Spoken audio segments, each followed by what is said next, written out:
मंगल का प्रहार, खजाना या फिर घाटा? आखिर मंगल क्या संकेत दे रहे हैं? मिथुन राशि वालों, कभी कभी जीवन में सबसे बड़ा घाटा धन का नहीं होता, बल्कि उस अवसर का होता है जो हमारे सामने आकर के भी हाथ से निकल जाता है। तो क्या मंगल कुछ इस प्रकार के संकेत दे रहे हैं? क्या खर्च बढ़ेंगे या फिर कहानी कुछ और ही कह रही है? दूसरी बात, कभी कभी सबसे बड़ा खजाना तिजोरी में नहीं होता, बल्कि सही समय पर लिया गया सही निर्णय बन पाता है। तो इन्हीं चीजों को मंगल आपके लिए लेकर के आए हैं, जो आपके जीवन का एक बहुत बड़ा संकेत हो सकता है। 20 जून के बाद मंगल आपके द्वादश भाव में गोचर कर रहे हैं। जब वह स्थान है जहां पर कोई ग्रह आता है तो हमें लगता है कि यार अब तो यार खर्च बढ़ सकते हैं, यार कहीं हमारे अंदर यार कुछ त्याग की भावना आ सकती। तो क्या कहानी वास्तव में ऐसी है? नहीं मेरे मित्रों, एकादश भाव के स्वामी द्वादश भाव में आ रहे हैं, सिक्स्थ भाव के स्वामी द्वादश भाव में आ रहे हैं। तो इसका मतलब यह नहीं कि खर्च बढ़ रहे हैं, इसका मतलब यह नहीं कि घाटा हो रहा है, इसका मतलब यह भी नहीं कि खजाना मिल रहा है। सबसे बड़ा सवाल है कि जो आएगा क्या वो टिकेगा? क्या जो मिलेगा हम उसे संभाल पाएंगे? यही कारण है कि इस गोचर को हमने जोड़ा है खजाना या फिर घाटा। देखिए, कई लोगों को इस बीच पर्दे के पीछे काम करने की प्रेरणा मिल सकती है।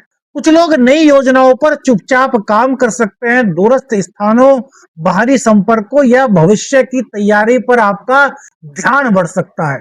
मतलब यह नहीं कि खर्च बढ़ रहे हैं, ना ना ना, मतलब यह है कि आपकी प्रतिभा बढ़ रही है, आपके अंदर वो लगन, आपके अंदर वो एकाग्रता, आपके अंदर वो आत्मबल मंगल लेकर के आ रहे हैं, जो आपके जीवन में आपको आगे की ओर ले जा सकता है। और मेरे मित्रों, जब जीवन में कुछ नए परिवर्तन होते हैं, कुछ जीवन को रफ्तार मिलने की संभावनाएं होती हैं, तो उस वक्त कुछ खर्च भी होते हैं। अब क्या वो खर्च अपव्यय है? नहीं, वो खर्च अपव्यय तो नहीं हो सकते। तो वो कैसे खर्च है? वो खर्च है अपने आप को और ज्यादा परिपक्व करना, अपने को और ज्यादा टैलेंटेड करना। कुछ लोगों को खर्च बढ़ता हुआ महसूस हो सकता है, लेकिन कैसा खर्च? हर खर्च नुकसान नहीं होता। क्या? शिक्षा, साधन, यात्रा या फिर भविष्य की तैयारी के लिए किया गया व्यय आगे चल करके लाभ का कारण बनता है। तो इसलिए हम इसे यह नहीं कह सकते कि भैया खर्च नहीं होगा। खर्च होने की संभावनाएं हैं, लेकिन वो खर्च अपव्यय नहीं होगा। और सावधानी यही है, और रोजमर्रा की जिंदगी में बिना हिसाब किताब के खर्च करना, छोटी छोटी खरीदारी को महत्व न देना और भावनाओं में आकर के खर्च बढ़ा देना, ये आपके लिए आगे दबाव बढ़ा सकता है। तो इस चीज को आपको समझना है। 11th हाउस में मंगल के, ओ सॉरी, 12th हाउस में मंगल का आना है कि ये आपको विदेश से जोड़ सकते, विदेश से जुड़ी हुई कुछ अवसर आपको मिल सकते हैं, जहां पर आपके लिए कुछ आर्थिक लाभ की संभावनाएं बन सकती है, कुछ नए कमाई के अवसर आपके बन सकते हैं। लेकिन आपको अपने टैलेंट को बढ़ाने पर कुछ ना कुछ खर्च करना होगा। तृतीय भाव पर मंगल की दृष्टि, तृतीय भाव साहस का है, संवाद का है, पराक्रम का है। और मंगल जब यहां पर होते हैं, जब मंगल की दृष्टि यहां पर होती है, या फिर जब मंगल की चतुर्थ दृष्टि यहां होती है, तो यह भाव बहुत मजबूत हो जाता है। और सच मानिए मेरे मित्रों, तृतीय भाव का कुंडली में मजबूत होना वैदिक ज्योतिष के अनुसार बहुत ज्यादा महत्वपूर्ण माना जाता है। क्यों? हम कार्य कर रहे हैं, लेकिन उसमें साहस नहीं है, उसमें संवाद नहीं है, उसमें पराक्रम नहीं है, उसमें आत्मविश्वास नहीं है। तो क्या हम तरक्की की उन ऊंचाइयों पर पहुंच पाएंगे जहां हम पहुंचना चाहते हैं? नहीं। वो कब होता है? जब हम पुरुषार्थ करते हैं, जब पराक्रम का साथ लेते हैं, हमारा आत्मविश्वास बढ़ता है। तो इस वर्ष, वो सॉरी, इस समय आपकी मेहनत और संघर्ष क्षमता पहले से बहुत अधिक बढ़ सकती है। कई लोग अपने लक्ष्य की ओर अधिक दृढ़ता से बढ़ते हुए दिखाई दे रहे हैं। हम ये नहीं कह रहे कि सब कुछ अचानक से बहुत अच्छा हो जाएगा, लेकिन अच्छा होने की गति, अच्छा होने की दिशा इस वक्त मंगल देव आपको दे रहे हैं। क्यों? क्योंकि मंगल अग्नि के कारक हैं, और ये वृषभ राशि में, पृथ्वी तत्व राशि में जा रहे हैं। पृथ्वी क्या करती है? पृथ्वी अग्नि को भी सोख लेती है, क्योंकि पृथ्वी का स्वभाव क्या है? पृथ्वी का स्वभाव है सहना, और सह करके भी परोपकार करना। तो यहां पर मंगल की 12th हाउस में जाकर के 3rd हाउस को देखना, भाई बहनों या निकट संबंधियों के साथ अगर कुछ बातचीत आपकी खराब थी, कुछ रिश्तों में अगर आपके कुछ तनाव आप महसूस कर रहे थे, तो अब वहां पर निकटता धीरे धीरे बढ़ सकती है। लेकिन यहाँ पर सबसे बड़ी सावधानी जो आपको रखनी है वो क्या है? वो है आपकी वाणी और आपका व्यवहार। क्योंकि मेरे मित्रों, मंगल जब द्वादश भाव में आकर के तृतीय भाव को देख रहा है, तो पराक्रम और आत्मविश्वास में वृद्धि कर रहा है। और कभी कभी जब हमारा पराक्रम बढ़ता है, हमारा आत्मविश्वास बढ़ता है, तो ऐसे में वाणी कभी कभी कुछ तीखी प्रतिक्रिया भी दे देती है।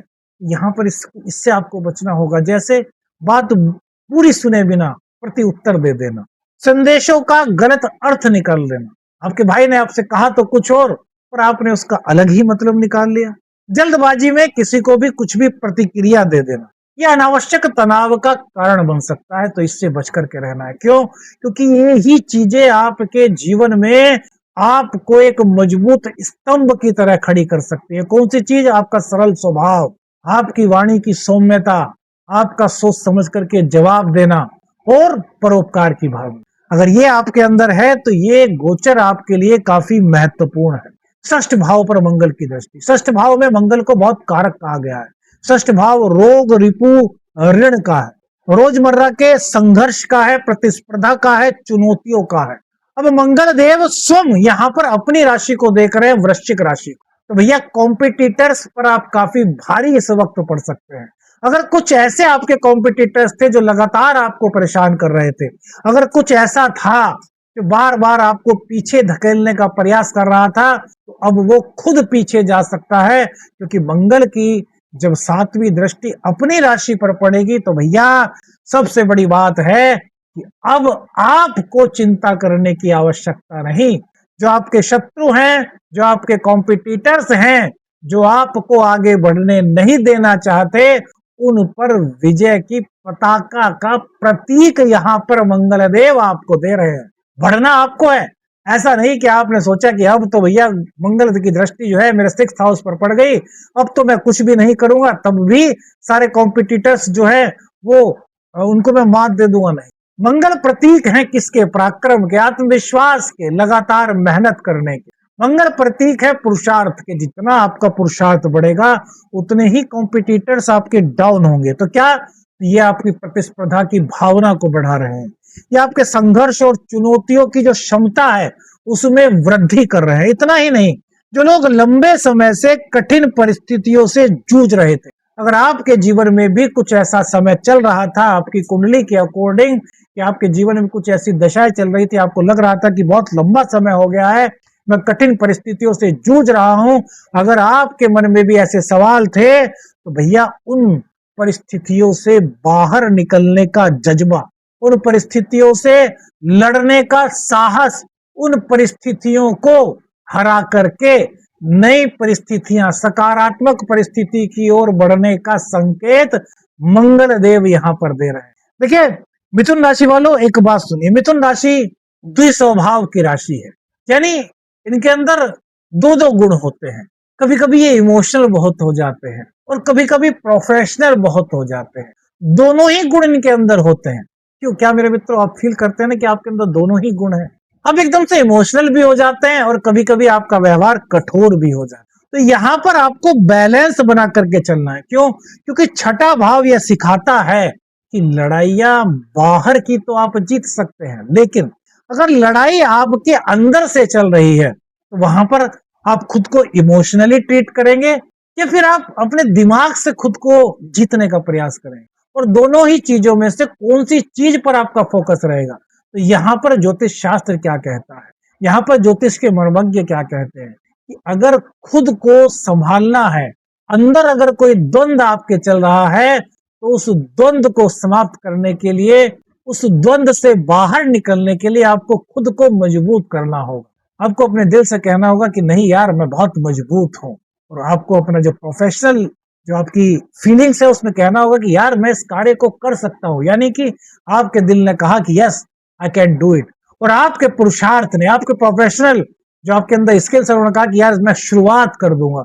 और वही शुरुआत आपको अंदर जो चीजें चल रही थी उनसे बाहर निकल करके आपको एक नई सकारात्मक दुनिया की ओर, एक दिशा की ओर बढ़ने का संकेत यहाँ पर दे रही है। लेकिन दूसरी चीज क्या है यहाँ पर, अनियमित दिनचर्या, क्योंकि 12th हाउस में मंगल देव बैठे हैं तो ये आपके अनियमित दिनचर्या को बढ़ा सकते हैं। आपका टाइमिंग अलग अलग हो सकता है, समय पर काम न करना, देर रात तक जागना, समय पर भोजन न करना, तो ये चीजें आपको टालनी चाहिए। क्या, समय पर भोजन कीजिए, देर रात तक जागने से बचिए, काम कीजिए, पुरुषार्थ कीजिए, लेकिन देर रात तक जागने से बचिए। अनियमित दिनचर्या है तो उसको हटाइए। अब सप्तम भाव पर मंगल की दृष्टि, सप्तम भाव दाम्पत्य, साझेदारी और महत्वपूर्ण रिश्तों का भाव माना जाता है, और यहाँ पर गुरुदेव की राशि, और गुरुदेव इस वक्त उच्च के हैं, और मंगल से तृतीय का संबंध गुरुदेव का इस वक्त बन रहा है। तो मेरे मित्रों, रिश्तों में और अधिक स्पष्टता, जो बातें बहुत दिनों से मन में आपके थी, वो बातें अपने जीवन साथी से आप कह सकते हैं।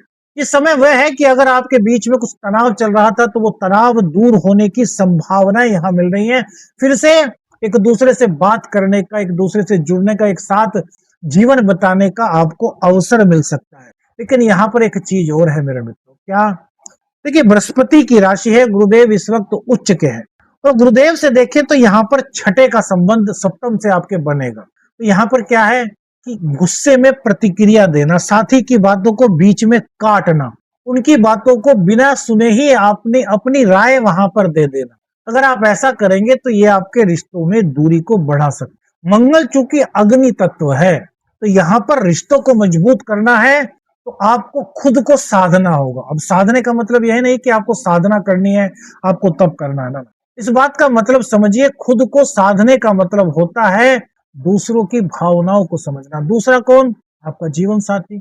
अब जीवन साथी आपसे अलग तो है नहीं, एक सिक्के के ही दो पहलू है ना, दोनों से ही तो मिलकर के जीवन की गाड़ी चल रही है, घर की गाड़ी चल रही, तो उनकी भावनाओं को समझना हो। 5 बातें अगर हैं तो 5 में से 2 बातें आपने अपनी कह दी, 3 बातें उनकी सुन लीजिए, या 3 बातें अपनी कह दी, 2 बातें उनकी सुन लीजिए, उनकी बातों में हामी भर दीजिए। लेकिन अगर ये आप चाहेंगे कि नहीं, पांचों की पांचों बातें मेरी ही मानी जाएं, तो यहाँ पर अनावश्यक तनाव बढ़ सकता है। क्यों? क्योंकि एक तो मंगल देव की अष्टम दृष्टि। अब ये तो नहीं होगा कि ऐसी चीजें बहुत दिनों से चलती आ रही, अचानक से इस तरह की कुछ परिस्थितियां बन सकती हैं, क्योंकि 8वीं जो दृष्टि है ना मंगल की, वो अचानक से परिवर्तन कराने वाली है। अब जब ये आपके सप्तम भाव में बैठी है तो जाहिर सी बात है कि अगर आपके अंदर ऐसी आदत है कि आप अपने जीवन साथी की हर बात को काट देते हैं, उनकी बात कोई नहीं सुनते, तो ये आपके जीवन में दूरी को बढ़ा सकता है। नहीं, अगर आप इन चीजों का ध्यान रखेंगे तो ये प्रेम सौहार्द और आपके रिश्ते को भी मजबूत करने में आपका साथ देगा। अब सबसे महत्वपूर्ण बात, एकादश भाव के स्वामी का द्वादश भाव में जाना इस गोचर का सबसे महत्वपूर्ण बिंदु है। क्या? लाभेश का व्यय भाव में जाना कई बार यह संकेत देता है कि लाभ प्राप्त करने के लिए कुछ त्याग करना पड़ सकता है। अब वो त्याग खाने का हमने ये शुरू में भी बताया, दोबारा क्यों बता रहे, जिससे कि आपको ध्यान रहे। कुछ लोगों को लग सकता है कि यार मेहनत तो मेरी अधिक हो रही है लेकिन परिणाम मुझे अभी दिखाई नहीं दे। कुछ लोगों को लग सकता है कि यार किसी महत्वपूर्ण चीज में मैंने अपने धन को इन्वेस्ट तो कर दिया, लेकिन यार वहां से कुछ भी मुझे प्रॉफिट नहीं आ रहा। कुछ लोगों को लग सकता है कि यार मैं काम तो बहुत कर रहा हूं लेकिन मुझे रिजल्ट नहीं मिल पा रहा, और वो निराश हो गए, यानी कि उन्होंने काम को बीच में ही करना छोड़ दिया, प्रयास जो कर रहे थे वो छोड़ दिए। तो मंगल देव यहाँ पर क्या कह रहे हैं, समझिए मेरे मित्रों, इस गोचर की सबसे महत्वपूर्ण बात है। क्या? मंगल देव कह रहे हैं अभी आपको परिणाम नहीं मिल रहा, तो इसका क्या वो है कि आपको आगे भी परिणाम नहीं मिलेगा, ऐसा क्या कोई कह सकता है? नहीं। मंगल पुरुषार्थ के कारक है, तो मंगल कह रहे हैं कि भैया आप लगातार प्रयास कीजिए।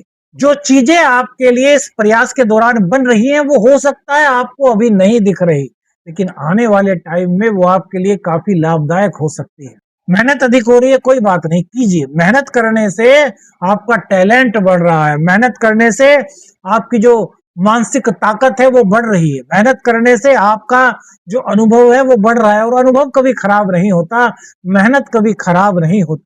उसका रिजल्ट अभी नहीं दिख रहा, लेकिन आगे चल करके यही मंगल जब आपके लग्न में प्रवेश करेंगे मिथुन राशि में, आपके लिए कई मामलों में महत्वपूर्ण परिस्थितियों को जन्म दे सकते हैं। तो इस गोचर की खास बातों को समझना है।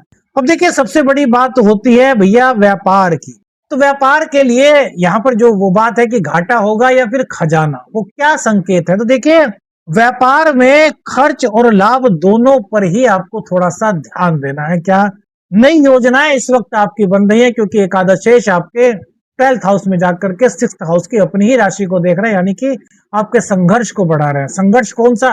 ये नहीं कि आपको किससे लड़ाई करा, नहीं, संघर्ष का मतलब है कि दैनिक जीवन में आप जितना कार्य कर रहे थे, अब उतनी मेहनत ना करके आप उतना स्मार्ट वर्क की ओर जाएंगे, यानी कि कम मेहनत में अधिक परिणाम किस प्रकार से आप प्राप्त कर सकते हैं, इस विषय की ओर आपके आइडियाज आपको आएंगे।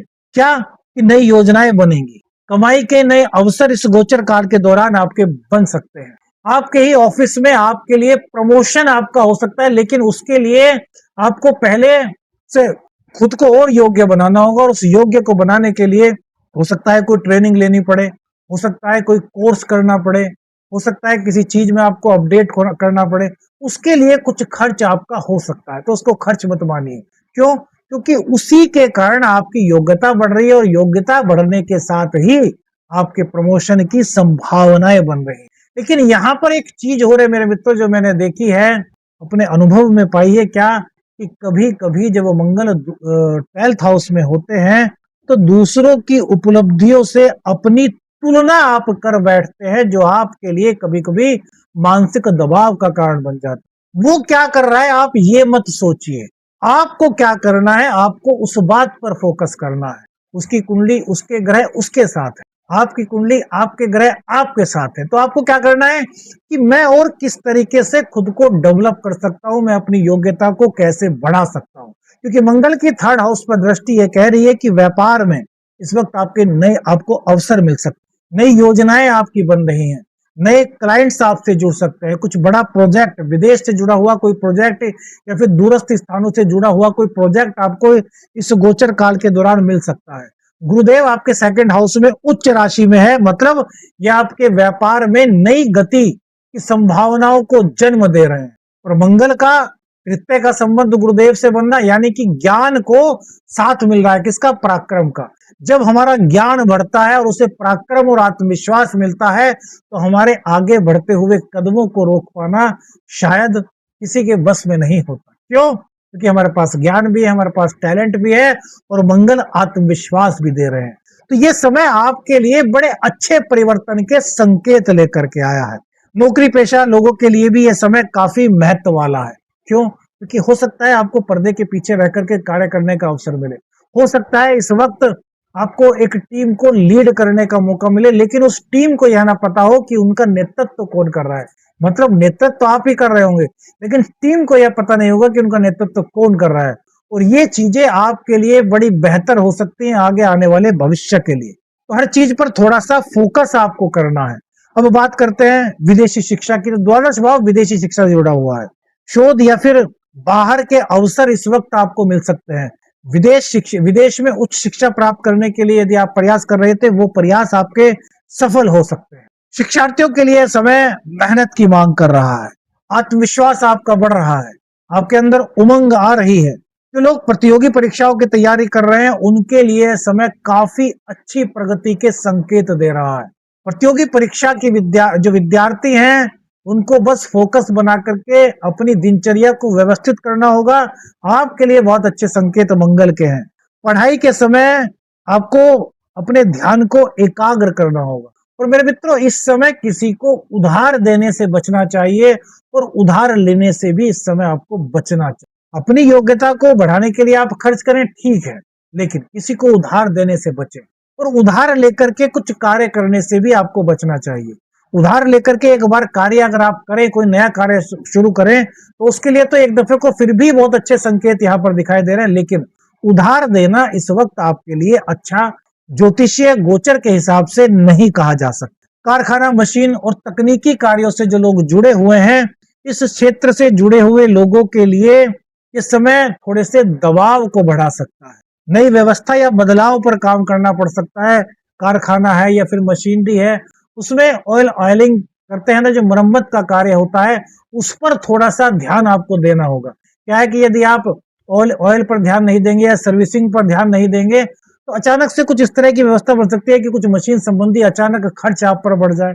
लेकिन यदि आप व्यवस्थित तरीके से मेंटेनेंस पर ध्यान देते हैं, सर्विसिंग पर ध्यान देते हैं, तो ये चीजें आपके लिए बड़ी फायदेमंद हो सकती हैं, क्योंकि मंगल मशीनरी के भी कहीं ना कहीं कारक होते हैं। लोहा शनि शनि से डायरेक्ट जुड़ता है, लेकिन उसकी प्रक्रिया, उसका तकनीकी कार्य वो कहीं ना कहीं मंगल से जुड़ा हुआ है। तो यदि आप मशीनों की जांच करते हैं, उन पर ध्यान देते हैं, उनकी सर्विसिंग कराते हैं, तो यह समय आपके लिए काफी अच्छे संकेत इस वक्त दे रहा है। घर में सुख शांति का माहौल बनाने के लिए इतनी बात तो जरूर कहेंगे कि मतलब थोड़ा सा वाणी पर कंट्रोल करना होगा। घर में सौहार्द तो बढ़ रहा है, लेकिन अहंकार, परिवार की बातें ना सुनना, इन चीजों पर थोड़ा सा फोकस करना होगा। कुछ समय के लिए अकेले रहने का मन कर सकता है, अकेले रहने की इच्छा हो सकती है, तो इसको ये मत समझिए कि यार ये गलत है, नहीं। कुछ समय के लिए मंगल आपको कह सकते हैं कि यार थोड़ा सा रात्रि के टाइम, सुबह के टाइम थोड़ा आत्मविश्लेषण कीजिए। ये आत्मविश्लेषण आपको यह बताएगा कि आप आज जो कार्य कर रहे हैं या आप जो कार्य कर चुके हैं, उसको आपने कितना बेहतर ढंग से किया या फिर उसमें क्या और बेहतर करने की कुछ गुंजाइश थी। उन चीजों को यह आपको सिखा रहा। मिथुन राशि वालों, 20 जून के बाद आपके सामने कई बार यह प्रश्न आ सकता है, जो खर्च हो रहा है क्या वह नुकसान है या भविष्य के किसी बड़े लाभ की तैयारी हम कर रहे हैं। सवाल क्या है, समझ रहे हैं ना? तो मेरे मित्रों, सबसे पहली बात कि हर जाता हुआ धन घाटा नहीं होता। अगर वो हमारी योग्यता को बढ़ाने पर खर्च हो रहा है, तो वो हमारे लिए लाभकारी संकेत दे रहा है। और हर रुकता हुआ लाभ नुकसान नहीं होता। कहीं पर हमारा लाभ हो रहा था और वो रुक गया, तो वो नुकसान नहीं है। इसलिए इस पूरे समय में निर्णय लेने से पहले एक बार रुकिए और फिर सोचिए, क्या यार हम इसमें और कितना बेहतर कर सकते हैं। मंगल हमें क्या संकेत दे रहा है, क्या जो खर्च हो रहा है वो आगे हमारे लिए लाभकारी बनने की संभावनाएं हैं। यदि आप इस प्रश्न को समझ जाते हैं, आप खुद से पूछते हैं और फिर कोई आगे निर्णय लेते हैं, तो मंगल का यह गोचर आपके जीवन में कई सकारात्मक परिवर्तन आपको दिखा सकता है। क्या सरल ज्योतिषीय उपाय इस गोचर काल के दौरान कर सकते हैं? मंगलवार के दिन किसी पक्षी को भुना हुआ चना थोड़ा सा गुड़ मिला करके आप खिला सकते हैं। किसी जरूरतमंद विद्यार्थी को लाल रंग की कलम या फिर लेखन सामग्री आप भेंट कर सकते हैं। यह उपाय मंगल से जुड़ी हुई सकारात्मक दिशा और प्रयासों में स्थिरता बनाने के लिए शुभ माना जा सकता है। तो इस तरह के प्रयास क्या है कि आपके जीवन में थोड़ा सा और आगे बढ़ने के लिए आपको प्रेरित कर सकते हैं। कौन सी चीज आपको आपके जीवन से जुड़ी हुई महसूस हुई, अपनी राय दीजिएगा। वीडियो अच्छी लगी तो लाइक और शेयर कीजिएगा। चैनल पर नए हैं, चैनल को सब्सक्राइब कीजिएगा। आदेश आदेश लखनऊ रंजन, हर हर महादेव।